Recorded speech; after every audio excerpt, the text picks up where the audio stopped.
Like, what does blue smell like?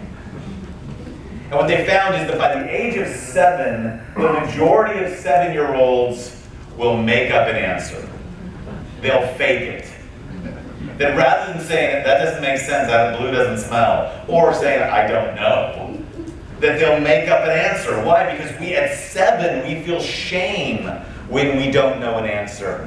The 3 hardest words they say are not, I forgive you or I love you. They are, I don't know. And you can't lead unless you are prepared to publicly and in front of people who are looking at you for advice and leadership and strategy and direction, look them in the eye and use all the trust that you have engendered to tell them, I don't know. And yet we are not going to stop. It's the next conversion experience. It's the conversion experience to being a leader. Is that you are willing to suffer the loss of being a learner. Eric Hoffer puts it this way: in times of great change, learners inherit the earth, while the learned find themselves beautifully equipped for a world that no longer exists. Can you think of a better definition for most seminary professors? For most of us who have found any place in leadership? We are beautifully equipped for a world that no longer exists. We're the very, very best at making canoes, even though there are no water. We're the very, very best at running rivers, even though we have mountains in front of us. I believe that one of the reasons why we are sitting here talking about Lewis and Clark today is because of their fundamental orientation toward learning. They were deeply committed to learning.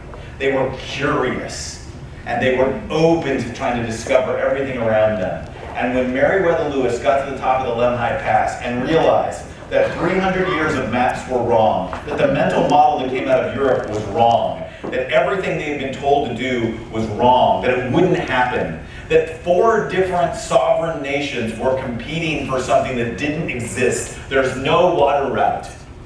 That 4 different sovereign nations were working so hard to find a water route that wasn't there. When he discovered at that moment his capacity to say, we proceeded on, is because at his deepest part of his being, he was more committed to being a learner than he was to being a famous explorer.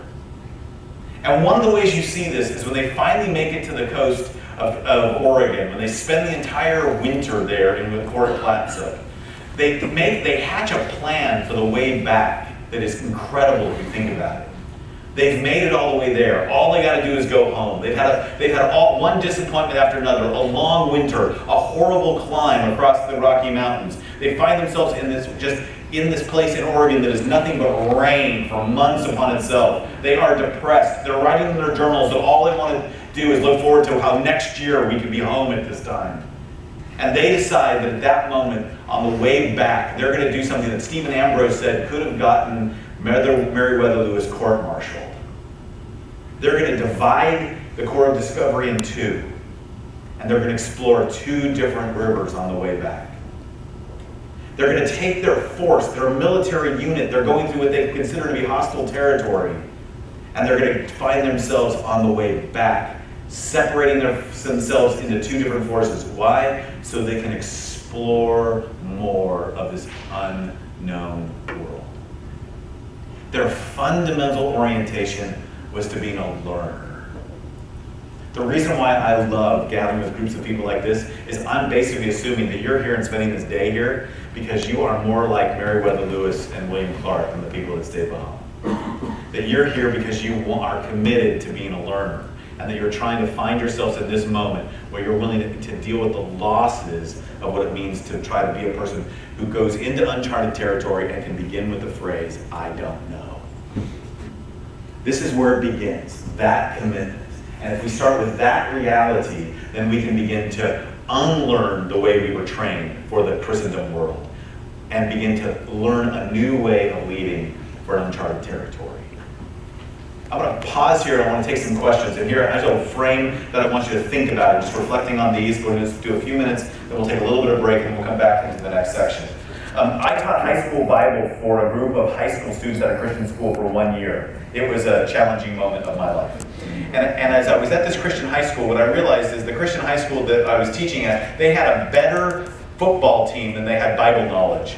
And that I realized that most of the kids, even though they'd grown up in churches and they were at a Christian school, knew more about what their youth pastor thought about the Bible than what they had actually read. So I made them actually spend the entire year reading the Bible.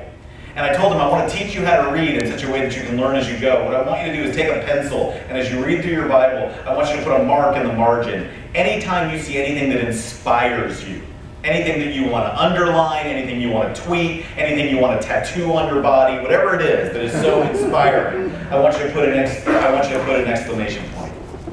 If it raises a question, you just don't know what it is, you're not sure. If anything you want to inquire about, what's a Uman, what's a Thuman, what's the difference between a Sadducee and a Pharisee, why does Jesus care, right? Put a question mark. If you find something that irks you, it just bothers you, you're just not quite sure why it's there. Why is there Genesis? Did Jesus really say that about sex? Why did he treat the Canaanite woman that way? If it just bugs you, and you're just not sure, and you're not sure what it is, if it feels like a pebble in your shoe, or like a sliver in your brain, then put the universal sign for cuss marks right there in the side. Don't put a cuss word, put the symbol for cuss marks. If it irks you, if it registers you wrong.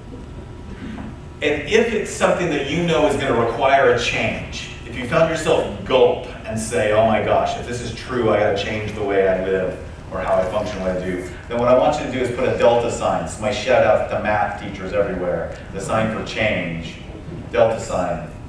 Inspire, inquire, irk, require. Here's what I want you to do. In the next 30 seconds, by yourself, without talking to anybody, I'd like you to answer one of those prompts. Just pick one.